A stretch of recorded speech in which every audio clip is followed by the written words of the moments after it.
This world shall know pain.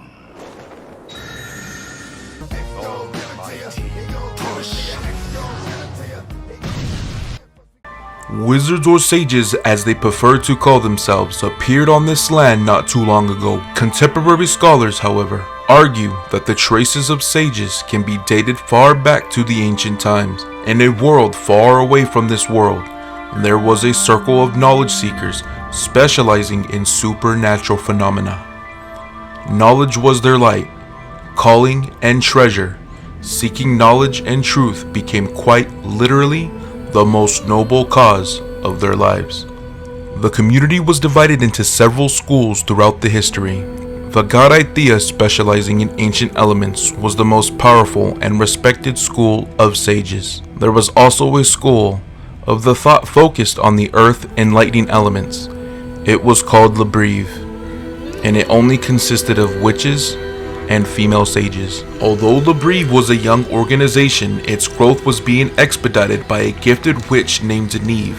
Unlike other schools of thought, they were specifically focused on studying Ad's Pharos to research the ancient energy of elements, and their purely theoretical approach greatly contributed to the reconstruction of the existing magical powers.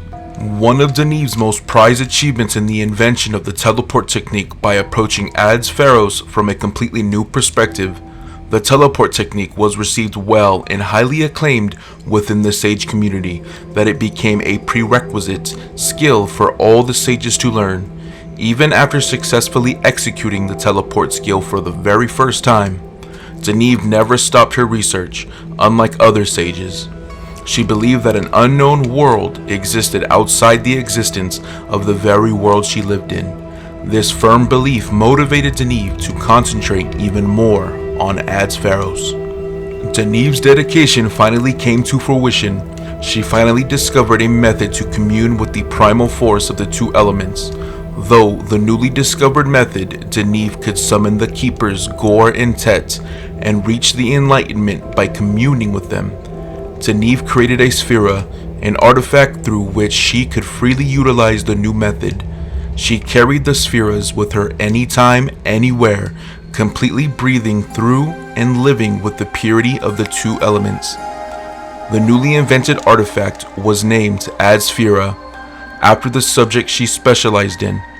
It was through communing with the Ad Sphera that convinced Deneve to acknowledge the existence of another world.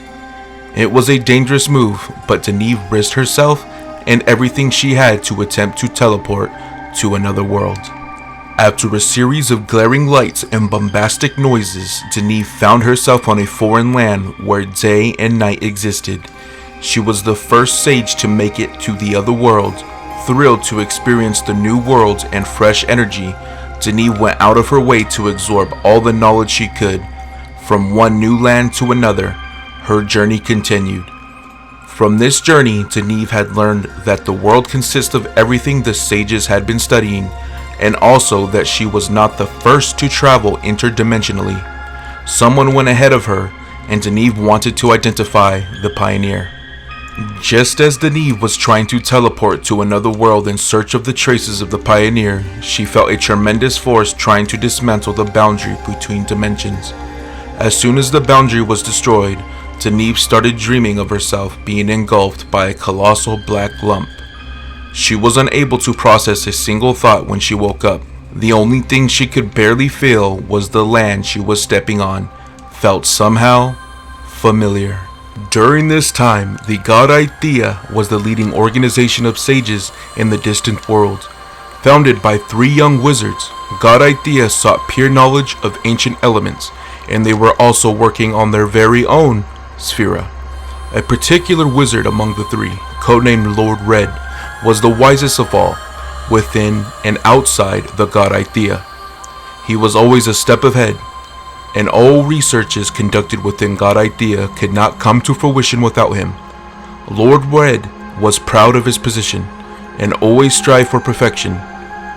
One of Lord Red's most acclaimed achievements is the invention of Sphera, the first magic gear.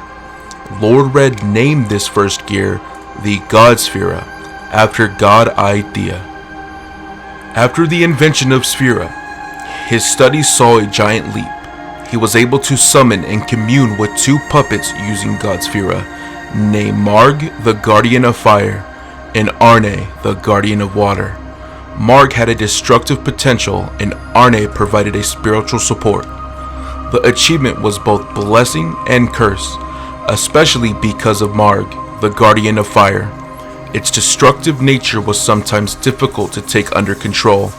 Only Lord Red could manage to control it using the Godsfera. The situation concerned the entire God Aithea organization. Their purpose was to enrich the knowledge through elemental forces, not destruction. This caused a schism within the group. A group that had been bitter towards Lord Red started questioning the stability of his methods. After a consensus was reached, the entire God Aithea organization started denouncing Lord Red as a madman blinded by the pursuit of destruction. Lord Red was certainly aware of the change of reception, but he was too immersed in his studies to react. The God Aithea drifted further and further away from him, and people even started giving credits to Marg instead of Lord Red. Soon enough, someone else was being admired as the greatest wizard of all time. Lord Red's huge ego did not allow himself to keep cool. He threatened the God Aithea several times using his almighty fire magic, but to no avail. Eventually, he tried to take over the God Aithea using the fire magic that even Lord Red himself could not control. It was when Lord Red was attacking the wizard's chamber, the center of the world, when God Aithea's own consumption magic was activated. In the end, Lord Red was confined in a distorted space for defying the nature's law. Trapped in another dimension, Marg's destructive power cannot be stopped, nevertheless, constantly consuming Lord Red's body and soul while suffering. Lord Red realized that the elemental force had completely consumed him and started fighting back at Marg. He managed to suppress Marg, but Lord Red aged significantly afterward. A significant amount of time had passed when he was about to lose all of his sensibilities as a human being. He could suddenly feel another human being trying to approach the distorted space he was trapped in. It was a witch who used to live in the same world as he did, and she was focused on studying a totally different kind of Sphera. Lord Red realized that she was following his traces and saw his past self in her pure passion for knowledge. He felt agitated when the witch was getting close, but not for the reasons you may think. For the first time in his life, he feared that the pure witch might be trapped and consumed by the same force that trapped him if she entered where he was.